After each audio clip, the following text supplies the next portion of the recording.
नमस्कार साथियों, मैं महेंद्र रघुवंशी एक बार फिर स्वागत है आपके अपने YouTube channel MR education point में। साथियों, आज की वीडियो में हम बात करने वाले हैं मध्य प्रदेश की एक नई भर्ती के बारे में। जी हाँ, मध्य प्रदेश कर्मचारी चयन मंडल के द्वारा एक नई भर्ती का नोटिफिकेशन जारी किया गया है।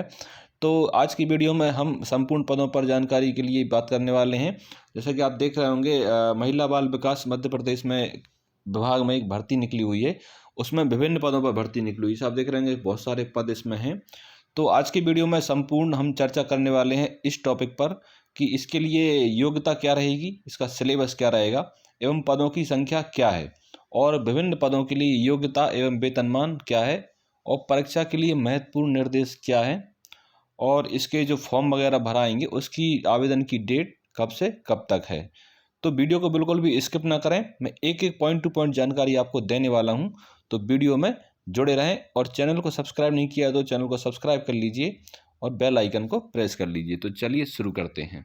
तो सबसे पहले हम बात करेंगे इसके आवेदन पत्र भरने की तिथि के बारे में, कब से कब तक इसमें आवेदन भरना है आपको। तो आप यहाँ पर देख रहे होंगे 5/1/2023 से इसमें आवेदन भराना स्टार्ट होंगे और आवेदन भरने की अंतिम तिथि है 19/1/2023। ठीक है, और इसमें कुल आवेदन भरने के 15 दिन है। कुल 15 दिनों में आपको आवेदन भरना है।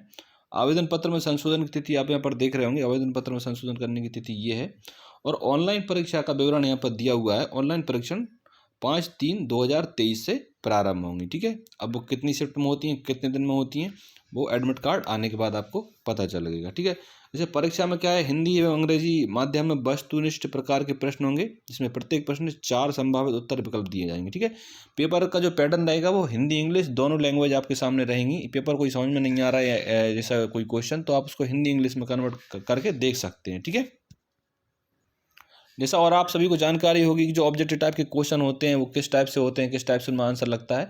तो अगर आपने अभी तक पेपर नहीं दिया है तो मॉक टेस्ट करके भी आप देख सकते हैं।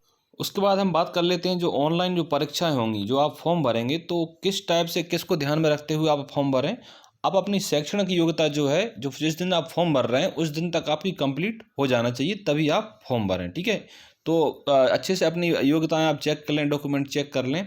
और इसमें लिखा हुआ आवेदन को विभिन्न पदों हेतु एक ही आवेदन पत्र प्रस्तुत करना अनिवार्य है। जैसे महिला बाल विकास में जो वैकेंसी निकली हुई है तो उसमें बहुत सारे पद हैं। अगर अपन बहुत सारे पदों के लिए आप योग्यता रखते हैं तो उसके लिए आप एक ही आवेदन भर सकते हैं और उसमें जो पद हैं, पोस्ट हैं, उनका आप उनको सिलेक्ट कर सकते हैं। उनको सीरियल से क्रम में उनको आप डिसाइड कर सकते हैं कि किस टाइप से किसको पहला प्रेफरेंस देना है। ऐसे पूरा आप उसमें सिलेक्ट भी कर सकते हैं। ठीक है, ऐसे लिखा हुआ है अभ्यर्थी अपनी प्राथमिकता उल्लेख करते हुए एक से अधिक पद के लिए अपना विकल्प अधिमान पदवीवार चिन्हित कर सकेगा। ठीक है, तो एक से अधिक पदों के लिए अगर आप योग्यता रखते हैं तो उसके लिए आप आवेदन कर सकते हैं।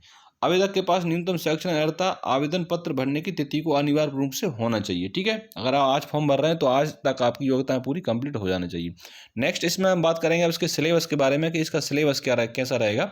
उसके बाद हम इसके पदों की संख्या के बारे में बात करेंगे और पदों के लिए क्या योग्यता है उसके बारे में भी बात करेंगे। तो अगर चैनल को अभी तक आपने सब्सक्राइब नहीं किया तो चैनल को सब्सक्राइब कर लीजिए एवं बेल आइकन को प्रेस कर लीजिए। नेक्स्ट इसमें बात करते हैं ऑनलाइन परीक्षा के लिए क्या पद्धति रहेगी और उसमें इसका सिलेबस कैसा रहेगा। तो आप देख रहे होंगे, अब समूह 2 और उप समूह 4 के लिए जो परीक्षा होगी उसमें कुल प्रश्न पत्र की संख्या रहेगी 1। ठीक है, एक ही प्रश्न पत्र होगा और उसमें 200 अंक का जो प्रश्न पत्र होगा। ठीक है, और उसमें 200 ही क्वेश्चन रहेंगे। तो यहाँ पर देख रहे होंगे सामान्य विज्ञान, सामान्य हिंदी, सामान्य अंग्रेजी, सामान्य गणित के लिए एक क्वेश्चन पेपर होगा। उसमें 100 अंक होंगे। मतलब एक क्वेश्चन पेपर में 2 पार्ट होंगे, एक पार्ट इसका होगा और एक पार्ट सेकंड बाप सेक्शन का होगा। सामान्य ज्ञान एवं अभिरुचि, सामान्य कंप्यूटर ज्ञान, सामान्य तार्किक योग्यता और सामान्य प्रबंधन के 100 क्वेश्चन रहेंगे। तो ऐसे कुल 200 क्वेश्चन रहेंगे और 200 अंक का पेपर होगा। तो आप देख सकते हैं यहाँ पर कि यहाँ पर शर्तें लिखी हुई हैं पात्रता के लिए कि जो भी योग्यताएं आपके पास है वो आवेदन भरने के दिन तक आपकी कंप्लीट हो जाना चाहिए। नेक्स्ट यहाँ पर हम बात करेंगे अब आयु सीमा के बारे में। अगर बात करते हैं तो क्या आयु सीमा इसके लिए रखी गई है, तो यहाँ पर आप देख रहे होंगे खुली प्रतियोगिता से सीधी भर्ती के भरे जाने वाले पदों के लिए 18 से 40 वर्ष आयु है। ठीक है, जो अनारक्षित जो पद हैं उनके लिए 18 से 40 वर्ष की आयु रखी है। और मध्य प्रदेश से बाहर के जो आवेदक हैं उनके लिए आयु सीमा कुछ अलग है, उनके लिए रिलैक्सेशन नहीं है। तो उसके बाद जो आरक्षित श्रेणी है जो रिजर्व कैटेगरी है उनके लिए 5 साल का रिजर्वेशन दिया गया है, छूट दी गई है, ठीक है। इसमें तो 18 से 45 साल उनके लिए आयु है। एक सबसे इंपॉर्टेंट पॉइंट्स आप यहाँ पर देख लें, इसमें लिखा हुआ है सभी पदों के लिए अभ्यर्थियों का मध्य प्रदेश के रोजगार कार्यालय में जीवित पंजीयन होना अनिवार्य है। तो अगर आपका एमपी रोजगार पोर्टल पर या रोजगार कार्यालय में पंजीयन नहीं है तो सबसे पहले आप जाके वो पंजीयन करा लीजिए। और अगर आप पंजीयन अपने मोबाइल से कंप्यूटर से करना चाहते हैं तो मेरे चैनल पर आपको वीडियो मिल जाएगा, उसको देखकर आप खुद अपना पंजीयन भी कर सकते हैं। उसके बाद जैसे अभी जो कोविड की वजह से 3 साल से भर्ती नहीं हुई है तो उसके बारे में भी एक महत्वपूर्ण पॉइंट है इसमें। मध्य प्रदेश गवर्नमेंट ने क्या करा है, कोविड-19 के कारण जो 3 साल से पदों पर भर्ती नहीं हुई है तो 3 साल का एज का रिलैक्सेशन और दिया है। जैसे मैक्सिमम आयु इसमें कितनी आरक्षित के लिए 40 वर्ष, तो उनके लिए 3 वर्ष का रिलैक्सेशन और दिया गया है। तो वो 43 वर्ष के अगर नहीं हुए हैं तो 43 वर्ष तक वो फॉर्म भर सकते हैं। ऐसे ही 18 से 45 की है तो 18 से 48 साल इनके लिए भी योग्यता उसमें हो गई है। तो 3 साल का रिलैक्सेशन आप इस पत्र के अनुसार यहाँ पर देख रहे हैं, 3 साल का रिलैक्सेशन आप। अब आप यहाँ पर पदों की संख्या को देख लीजिए कि कितने पद महिला बाल विकास में निकाले गए हैं। यहाँ पर देख रहे हैं संचालक संचालक महिला एवं बाल विकास विजया राजे वात्सल भवन अरेरा हिल्स भोपाल के कार्यालय से इन पदों पर जो भर्ती निकाली गई है, जिसका एग्जाम अभी मध्य प्रदेश कर्मचारी चयन मंडल के द्वारा किया जा रहा है, ठीक है। और जैसे मध्य प्रदेश कर्मचारी चयन मंडल को पहले क्या बोलते थे, व्यापम, तो व्यापम के द्वारा भर्तियां की जाएंगी। अब किन पदों पर भर्तियां की जा रही हैं, जैसे आप देख रहे हैं सीधी भर्ती, परिवीक्षा अधिकारी के कुछ पद हैं, ठीक है, उसमें बैकलॉग के भी पद हैं, सिलाई प्रशिक्षक के भी पद हैं, प्रशिक्षक के पद हैं, ठीक है, निदेशक के पद भी हैं, पर्यवेक्षक के पद हैं, हाउस मास्टर, सांख्यिकी निवेशक, सांख्यिकी अन्वेषक, ठीक है, विधि सह परीक्षा अधिकारी, ठीक है, संरक्षक अधिकारी, इस टाइप के इसमें कम से कम बहुत सारे पद हैं। तो इन पदों पर भर्ती की जा रही है महिला बाल विकास में। तो यहाँ पर आप देख रहे हो कम से कम 200 से 250 पदों पर भर्ती की जा रही है। अब हम इन पदों की योग्यता के बारे में बात करेंगे, क्योंकि सब अलग अलग पद हैं तो अलग अलग पदों के लिए अलग अलग योग्यता भी रखी गई है। तो मैं जो कुछ मेन पद हैं उनके लिए योग्यता आपको बता देता हूँ और उनके लिए वेतनमान क्या है वो भी आपको यहाँ पर मैं बता देता हूँ, ठीक है। जैसे बात करेंगे, सबसे पहला पद है सिलाई प्रशिक्षक, ठीक है। तो सिलाई प्रशिक्षक के कितने पद हैं, कुल 2 पद हैं। और इसके लिए योग्यता क्या रखी गई है, मान्यता प्राप्त विश्वविद्यालय से स्नातक, शासकीय पॉलिटेक्निक अथवा ITI से सिलाई ट्रेड में व्यवसाय में डिप्लोमा आपके पास होना चाहिए, ठीक है। तो ऐसे कुछ डिप्लोमा कोर्सेज भी होते हैं जिनकी भर्ती निकलती हैं।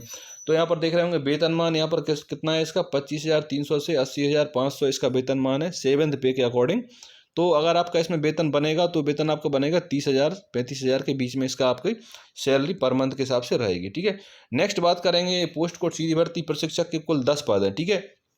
तो प्रशिक्षक के लिए योग्यता क्या है, यहाँ पर आप देख लीजिए, मान्यता प्राप्त विश्वविद्यालय से समाजशास्त्र विषय के साथ स्नातक होना चाहिए, ठीक है। सोशोलॉजी में स्नातक आपके पास होना चाहिए और शासकीय पॉलिटेक्निक अथवा ITI से संबंधित ट्रेड में डिप्लोमा होना चाहिए, ठीक है। जो भी ट्रेड है उसका उस ट्रेड में डिप्लोमा होना चाहिए। और इसके लिए वेतनमान आप देख रहे हैं यहाँ रखा हुआ है। और आरक्षित पदों की जो संख्या दी हुई है वो रिजर्व कैटेगरी और अनारक्षित के लिए यहाँ पर आप देख रहे हैं, ये दिख रही होगी आपको।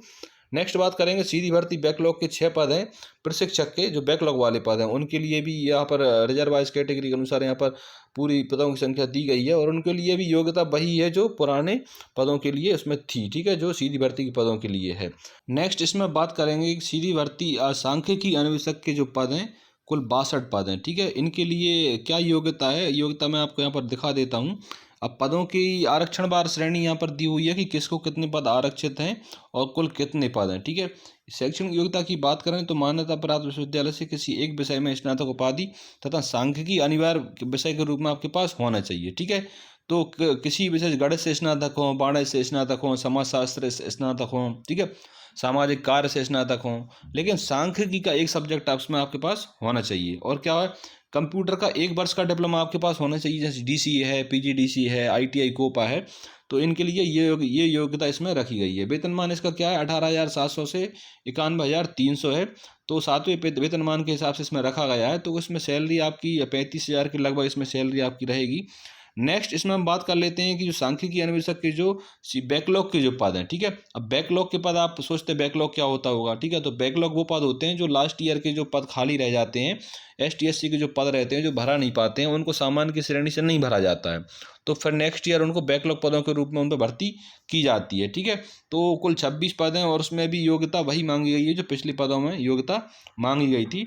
नेक्स्ट यहाँ पर मैं आपको दिखा देता हूँ, कार्यक्रम अधिकारी राज्य बाल संरक्षण आयोग के 3 पद हैं, इसमें 3 पदों पर भर्ती निकाली हुई है।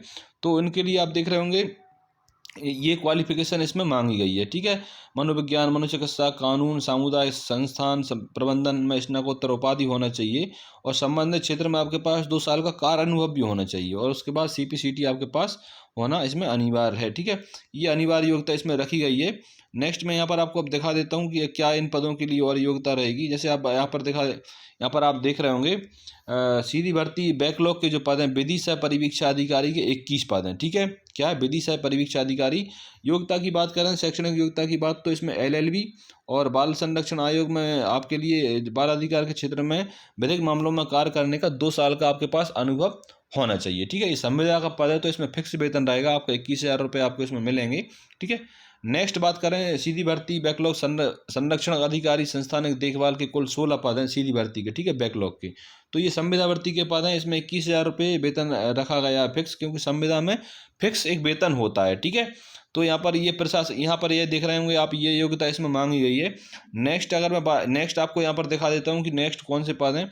ये संविदा भर्ती के बैकलॉग का पद है संरक्षण अधिकारी गैर संस्थानिक के जो पद हैं 22 पद हैं, तो इनके लिए फिक्स वेतन रखा गया है। पदों की संख्या यहाँ पर दी हुई है और योग्यता भी जो इसमें पहले मांगी गई थी वही की योग्यता इसमें भी डिमांड की गई है। ठीक है, अब नेक्स्ट यहाँ पर बात करता हूँ संविदा के, यहाँ पर क्या है, ज़्यादा पद है संविदा भर्ती के, महिला बाल विकास में ज़्यादा पद है। तो देख रहे होंगे यहाँ आंकड़ा विश्लेषक के पद हैं 9। ठीक है, तो उनके लिए फिक्स वेतन रखा गया है। 14,000 पदों की संख्या यहाँ दी हुई है और इनकी योग्यता की बात करें तो मान्यता प्राप्त विश्वविद्यालय से सांख्यिकी, गणित, अर्थशास्त्र, कंप्यूटर, BCA से स्नातक डिग्री होना चाहिए और शासकीय शासन से मान्यता प्राप्त संस्थान में आंकड़ा विश्लेषक कार्य अनुभव आपके पास होना चाहिए और CPCT भी इसमें मांगा गया है। CPCT भी आपके पास इसमें होना चाहिए।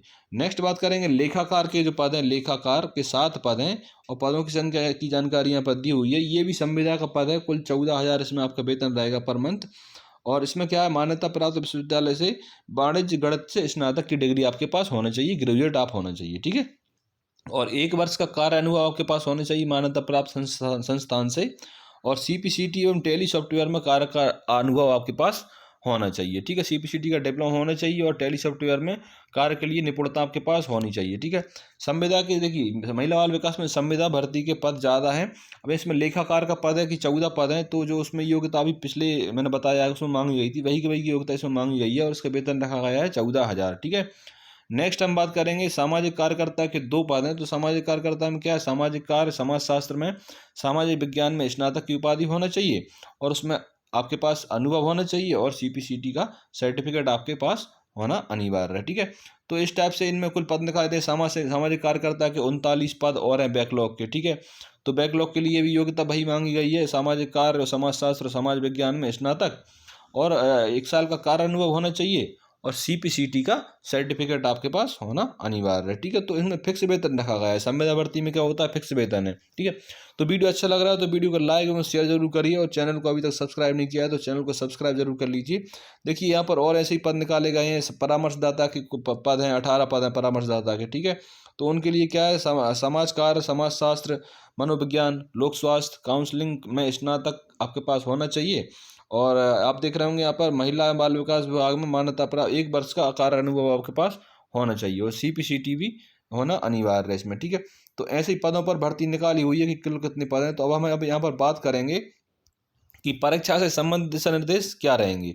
तो परीक्षा से संबंधित दिशा निर्देश आप देख रहे होंगे, परीक्षा में केवल ऑनलाइन पत्र ही आवेदन किए जाएंगे, कोई भी ऑफलाइन पत्र यहाँ पर जमा नहीं होगा, आवेदन पत्र। ठीक है, तो और देख रहे होंगे आवेदक को क्या करना पड़ेगा, विभिन्न जो पद हैं, जैसे विभिन्न पदों के लिए अगर आप योग्यता रख रहे हैं, जैसे आप समाजशास्त्र में स्नातक हैं तो इसमें समाजशास्त्र के बहुत पद हैं, तो उनके लिए सभी पदों के लिए आप योग्यता रख रहे हैं तो उनके लिए आप एक ही आवेदन कर सकते हैं, अलग अलग आवेदन आपको करने की ज़रूरत नहीं है और अपनी प्राथमिकता के हिसाब से आप उनको क्रम दे सकते हैं पदों को। ठीक है, तो